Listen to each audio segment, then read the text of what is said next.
Hey nature enthusiasts! Today, let's dive into one of the most eerie and fascinating natural phenomena on Earth. We're talking about Lake Natron in Tanzania, the lake that turns animals into stone. This lake has incredibly alkaline waters. We're talking about a pH level between 9 and 10.5, which is more alkaline than most household cleaners. The alkalinity comes from the salt and minerals that flow into the lake from nearby volcanic springs and ash.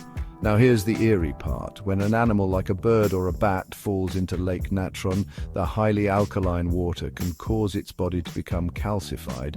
Essentially, the water preserves the animal, turning it into a lifelike statue that resembles stone. Over time, these preserved animals look like they've been frozen in time, creating an otherworldly scene. This process is similar to natural mummification, but with a twist. The minerals from the water turn the animals into solid, almost statue-like forms. The result is hauntingly beautiful. Animals frozen mid-motion like lifelike sculptures, but let's not forget, this is dangerous for animals. The caustic water is deadly, and most animals that come into contact with it die. Only those already dead or dying are preserved this way. The lake's high temperature, up to 140 degrees Fahrenheit or 60 degrees Celsius, and its chemical makeup make it almost impossible for life to thrive. Despite its beauty, Lake Natron is a deadly landscape.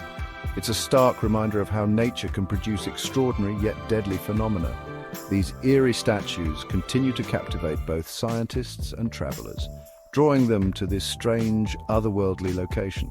So, if you ever get the chance to visit, be prepared for a unique and haunting experience that showcases the extreme power of Earth's natural forces.